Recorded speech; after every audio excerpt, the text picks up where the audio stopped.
Hi friends, welcome back to Sana's edu tips. നേടാം LP-UPയുടെ പുതിയ ക്ലാസ്സിലേക്ക് എല്ലാവർക്കും സ്വാഗതം. ഇന്ന് നമ്മൾ ഫിസിക്സിലെ ദ്രവഫലങ്ങൾ എന്ന ടോപ്പിക്കിൻ്റെ സെക്കൻഡ് പാർട്ടാണ്. ഇപ്പോൾ ഫസ്റ്റ് പാർട്ട് നമ്മൾ കുറച്ച് കാര്യങ്ങൾ പഠിച്ചു, അതിൻ്റെ കണ്ടിന്യൂഷനാണ്.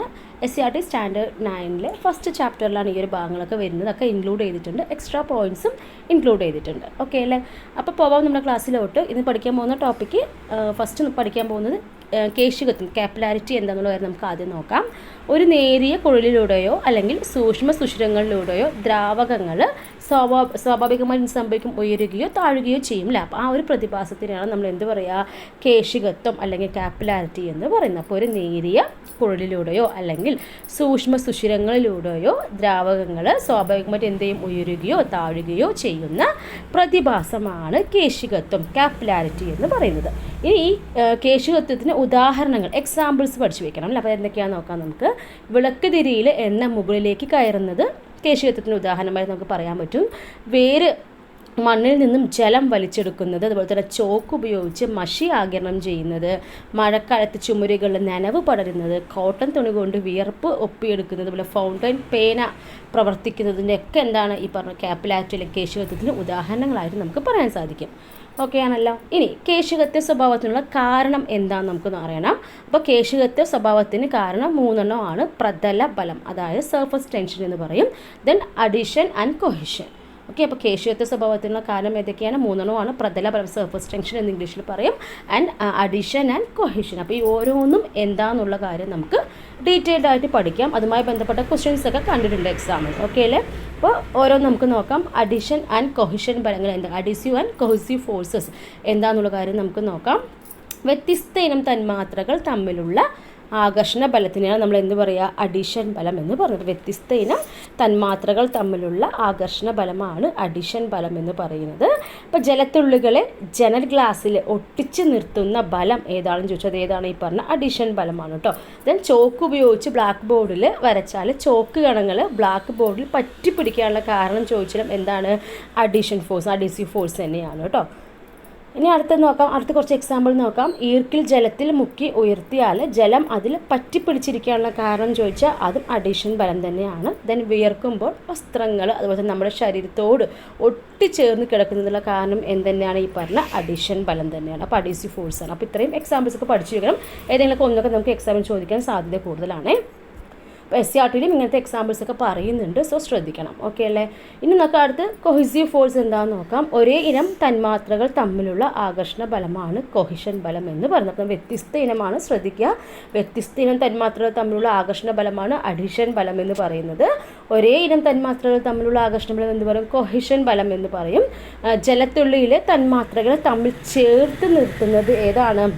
ഈ പറഞ്ഞ പോലെ കൊഹിഷനാണ്, കൊഹിഷൻ ബലമാണ്. ഒന്ന് പഠിച്ചു വെച്ചേക്കണം, ഇമ്പോർട്ടൻ്റ് ആണ്. ഇനി ഇതുമായി ബന്ധപ്പെട്ട് SCERT പറഞ്ഞ 2 പോയിന്റ്സ് ഒന്ന് ശ്രദ്ധിക്കാം. അഡിഷൻ ബലം കൊഹിഷൻ ബലത്തേക്കാൾ കൂടുതലായാൽ കേശിക ഉയർച്ച അല്ലെങ്കിൽ കാപ്പിലാരിറ്റി റൈസ് ഉണ്ടാവും. ഓക്കെ, അപ്പോൾ കാപ്പിലറി റൈസ് എപ്പോഴാണ് ഉണ്ടാവുന്നത്? അഡീസീവ് ഫോഴ്സ് അല്ലെങ്കിൽ അഡിഷൻ ബലം എന്ന് പറയുന്നത് കൊഹിഷൻ ബലത്തേക്കാൾ എന്തായിരിക്കണം? കൂടുതലായാലാണ് കേശിക ഉയർച്ച, കാപ്പിലറി റൈസ് ഉണ്ടാകുന്നത്. അതുപോലെ തന്നെ കാപ്പിലറി ഡിപ്രഷൻ അല്ലെങ്കിൽ കേശിക താഴ്ച അനുഭവപ്പെടുന്നത് എപ്പോഴാണ്? അഡിഷൻ ബലത്തേക്കാൾ കൂടുതലാണ് കൊഹിഷൻ ബലമെങ്കിൽ എന്ത് സംഭവിക്കും? കേശിക താഴ്ച, കാപ്പിലറി ഡിപ്രഷൻ അനുഭവപ്പെടും. ഓക്കെ അല്ലേ? അപ്പോൾ അഡീഷൻ ബലം കൊഹിഷൻ ബലത്തേക്കാൾ കൂടുതലാണെങ്കിൽ കേശിക ഉയർച്ച, കാപ്പിലറി റൈസ് ഉണ്ടാകും. അതുപോലെ തന്നെ അഡീഷൻ ബലത്തേക്കാൾ കൂടുതൽ കേശിക ബലമാണെങ്കിൽ എന്ത് സംഭവിക്കും? കേശിക താഴ്ച, കാപ്പിലറി ഡിപ്രഷൻ. ജസ്റ്റ് ഓപ്പോസിറ്റ് ആണെങ്കിൽ കാപ്പിലറി ഡിപ്രഷൻ അനുഭവപ്പെടും. അപ്പോൾ രണ്ടും ഏതാ സിറ്റുവേഷൻ വരെ മനസ്സിലാക്കി വെച്ചേക്കുക. പിന്നെ ഇതുമായി ബന്ധപ്പെട്ട് 1-2 എക്സ്ട്രാ പോയിന്റ്സ് നമുക്ക് നോക്കാം. കേശിക താഴ്ച കാണിക്കുന്ന ദ്രാവകം ചോദിക്കുകയാണെങ്കിൽ അതേതാണ്? മെർക്കുറി ആണ്. കേശിക ഉയർച്ച, കാപ്പിലറി റൈസ് കാണിക്കുന്ന ദ്രാവകം ചോദിക്കുകയാണെങ്കിൽ ഏതാണ്? എക്സാമ്പിൾ നമുക്ക് ജലം പറയാൻ പറ്റും. അപ്പോൾ കേശിക താഴ്ച കാണിക്കുന്ന ദ്രാവകം ഏതാണ്? മെർക്കുറി ആണ്. കേശിക ഉയർച്ച കാണിക്കുന്ന ദ്രാവകം ജലമാണ്. ഇനി കേശികക്കുള്ളിൽ കാപ്പിലറി ട്യൂബിൻ്റെ വ്യാസം കുറയും തോറും കേശിക ഉയർച്ചയ്ക്ക് എന്ത് സംഭവിക്കുമെന്ന് ചോദിക്കുകയാണെങ്കിൽ എന്ത് സംഭവിക്കും? കൂടുന്നു എന്നാണ് വരിക കേട്ടോ. അപ്പോൾ കേശികക്കുഴലിൻ്റെ കാപ്പിലറി ട്യൂബിൻ്റെ വ്യാസം കുറയും തോറും കേശിക ഉയർച്ച സംഭവിക്കും? കൂടും. ഓക്കെ. ദെൻ ജലാംശം നിലനിർത്താൻ വേനൽക്കാലത്തിന് മുമ്പ് നിലം ഉഴുതുന്നത് എന്തുമായി ബന്ധപ്പെട്ടിരിക്കുന്നു എന്ന് ചോദിക്കുകയാണ്. അതും ഈ പറഞ്ഞ കേശിക ഉയർച്ചയുമായി ബന്ധപ്പെട്ടാണ് ജലാംശം നിലനിർത്താൻ വേണ്ടിയിട്ട് വേനൽക്കാലത്തിന് മുമ്പ് ഈ നിലമൊക്കെ ഒഴുകുന്നത്. ഓക്കെ അല്ലേ? അപ്പോൾ ഇതും ഒന്ന് പഠിച്ചു വെച്ചേക്കുക. അപ്പോൾ നമ്മൾ എവിടെ നിന്നാണ് തുടങ്ങിയത്? ആ 3 ഫാക്ടേഴ്സ് അല്ലെങ്കിൽ കേശികത്വ സ്വഭാവത്തിന് കാരണം എന്തൊക്കെയാണ് പറഞ്ഞു? പ്രതലബലം, അഡീഷൻ ആൻഡ് കൊഹിഷൻ പറഞ്ഞു. ഈ അഡീഷൻ ആൻഡ് കൊഹിഷൻ എന്താണെന്ന് പറഞ്ഞു, അതിൻ്റെ എക്സാമ്പിൾസും പറഞ്ഞു. ഇനി അടുത്ത് എന്താണ്? പ്രതലബലം അല്ലേ? അപ്പോൾ പ്രതലബലത്തെക്കുറിച്ചാണ് അപ്പോൾ നെക്സ്റ്റ് നമ്മൾ ഡിസ്കസ് ചെയ്യാൻ പോകുന്നത്. പ്രതലബലം പറയുമ്പോൾ എന്താണ്? Surface tension. അതുമായി ബന്ധപ്പെട്ട ക്വസ്റ്റ്യൻസ് പ്രീവിയസ് ഒത്തിരി ചോദിച്ചിട്ടുണ്ട്. അപ്പോൾ ശ്രദ്ധിക്കുക. ഒരു ദ്രാവക പാടയോ അല്ലെങ്കിൽ ദ്രാവക ഉപരിതലമോ അതിൻ്റെ വിസ്തീർണം പരമാവധി കുറയ്ക്കാൻ വേണ്ടിയിട്ട് ഉളവാക്കുന്ന ബലത്തിനെയാണ് പ്രതലബലം അല്ലെങ്കിൽ സർഫസ് ടെൻഷൻ എന്ന് പറയുന്നത്. അപ്പോൾ ഒരു ദ്രാവക പാടയോ അല്ലെങ്കിൽ ദ്രാവക ഉപരിതലമോ അതിൻ്റെ വിസ്തീർണം എന്ത് ചെയ്യാൻ? പരമാവധി കുറയ്ക്കാൻ വേണ്ടിയിട്ട് ഉളവാക്കുന്ന ബലത്തിനെയാണ് പ്രതലബലം സർഫസ് ടെൻഷൻ എന്ന് പറയുന്നത്. ഇനി ജലോപരിതലത്തിലെ കണികകൾ പരസ്പരം ആകർഷിക്കുന്നത് മൂലം ജലോപരിതലം ഒരു പാട പോലെ വലിഞ്ഞു നിൽക്കുന്നതിന് കാരണമായ ബലം ചോദിക്കണം. അതും എന്ത് തന്നെയാണ്? ഈ പറഞ്ഞ പ്രതലബലമാണ്. ഓക്കെ, ജലോപരിതലത്തിലെ കണികകൾ പരസ്പരം ആകർഷിക്കുന്നത് മൂലം ജലോപരിതലം ഒരു പാട പോലെ വലിഞ്ഞു നിൽക്കുന്നതിനുള്ള കാരണമായ ബലം ഏതാണ്? പ്രതലബലം അല്ലെങ്കിൽ സർഫസ് ടെൻഷൻ ആണ് കേട്ടോ. ഇനി പ്രതലബലത്തിനുള്ള ഉദാഹരണങ്ങൾ ശ്രദ്ധിക്കുക. ഇതൊക്കെ തന്നെ SCERT ടെക്സ്റ്റിൽ ആക്ടിവിറ്റീസിലൂടെ പറഞ്ഞ കാര്യങ്ങളൊക്കെ പോയിൻ്റായിട്ടോട് പറഞ്ഞിട്ടുണ്ട്. അപ്പോൾ ശ്രദ്ധിക്കണേ. അപ്പോൾ പ്രാണികൾക്ക് ജലോപരിതലത്തിലൂടെ സഞ്ചരിക്കാൻ കഴിയുന്നത് എന്താണ്? പ്രതലത്തിൻ്റെ നമുക്ക് ഈ സർഫസ് ടെൻഷൻ നമുക്ക് എക്സാമ്പിളായിട്ട് പറയാൻ പറ്റും. ദ്രാവക ഉപരിതലത്തിൽ പേപ്പർ ക്ലിപ്പ് പൊങ്ങി നിൽക്കുന്നതും എന്താണ്? ഈ പറഞ്ഞ പ്രതലബലത്തിൽ സർഫസ് ടെൻഷന് എക്സാമ്പിളാണ്. ഓക്കെ അല്ലേ? ഇനി ദ്രാവകങ്ങളുടെ ഉപരിതലത്തിൽ അനുഭവപ്പെടുന്ന ബലമാണ് പ്രതലബലം. ഈ സർഫസ് ടെൻഷൻ വേറെ നമുക്ക് ഡിഫൈൻ ചെയ്യുകയാണെങ്കിൽ ദ്രാവകങ്ങളുടെ ഉപരിതലത്തിൽ അനുഭവപ്പെടുന്ന ബലം ഏതാണ് ചോദിക്കുക. അത് എന്ത് തന്നെയാണ്? ഈ പറഞ്ഞ സർഫസ് ടെൻഷൻ അല്ലെങ്കിൽ പ്രതലബലമാണ്. ഓക്കെ, ദ്രാവകങ്ങളുടെ ഉപരിതലത്തിൽ അനുഭവപ്പെടുന്ന ബലം ഏതാണ്? പ്രതലബലമാണ്.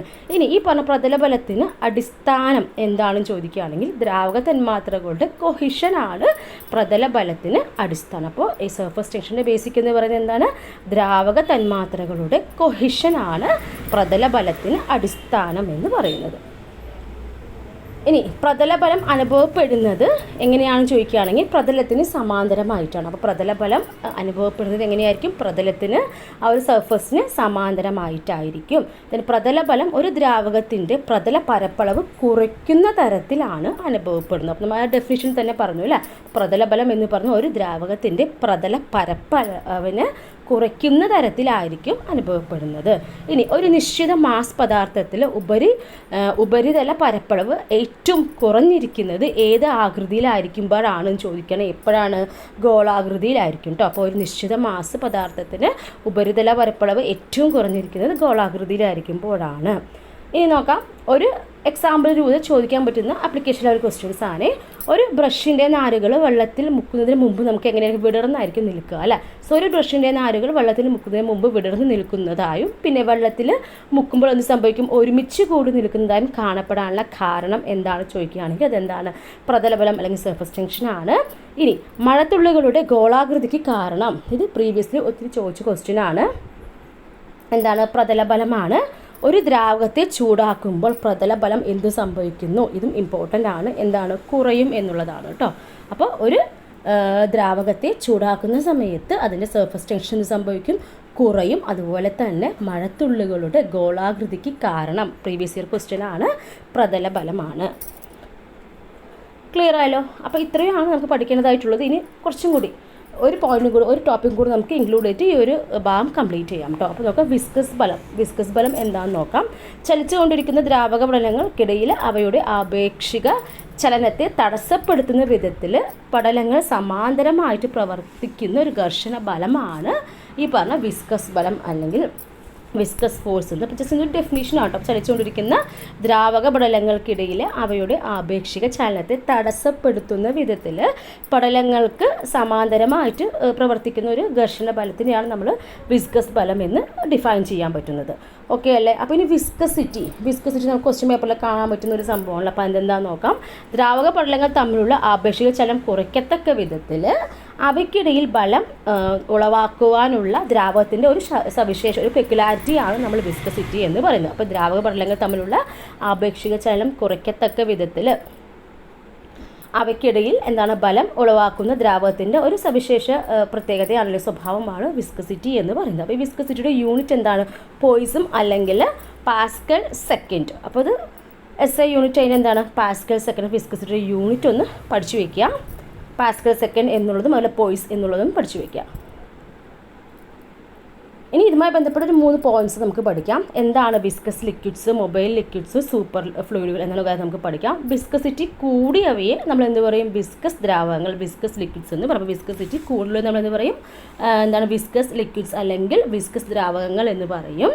അതുപോലെ തന്നെ വിസ്കസിറ്റി വളരെ കുറഞ്ഞവയെ നമ്മൾ എന്ത് വിളിക്കുന്നു? മൊബൈൽ ദ്രാവകങ്ങൾ അല്ലെങ്കിൽ മൊബൈൽ ലിക്വിഡ്സ് എന്ന് വിളിക്കുന്നു.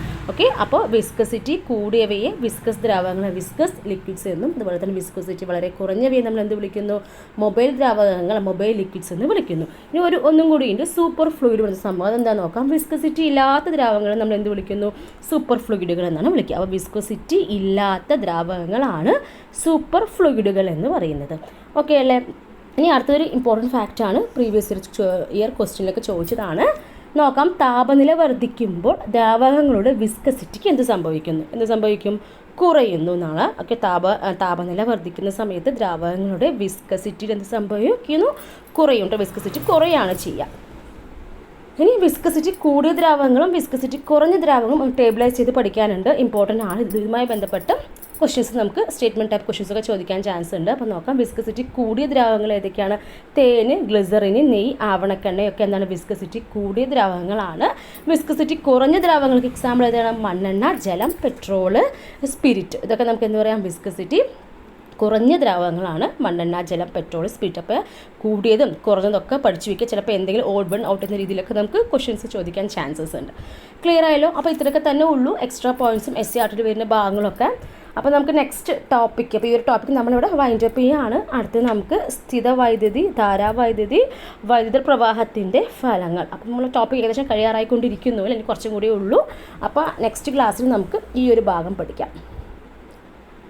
അപ്പോൾ ക്ലാസ് ക്ലിയർ ആയെന്ന് വിശ്വസിക്കുന്നു. ക്ലാസ് ഇഷ്ടപ്പെട്ടു എന്ന് വിശ്വസിക്കുന്നു. നിങ്ങൾക്ക് ഇഷ്ടപ്പെട്ട് കഴിഞ്ഞാൽ ഒന്ന് ലൈക്ക് ചെയ്യുക, നിങ്ങളുടെ കൂട്ടുകാർക്കെല്ലാം ഷെയർ ചെയ്ത് സപ്പോർട്ട് ചെയ്യുക. നമ്മുടെ ചാനലിൽ നിന്ന് ആദ്യമായിട്ട് കാണുന്നവരുണ്ടെങ്കിൽ ചാനൽ സബ്സ്ക്രൈബ് ചെയ്യാൻ മറക്കരുത്. അതുപോലെ തന്നെ പ്ലേലിസ്റ്റിൽ നോക്കുക, കുറേ ക്ലാസ്സസ് നമ്മൾ ചെയ്തിട്ടുണ്ട്.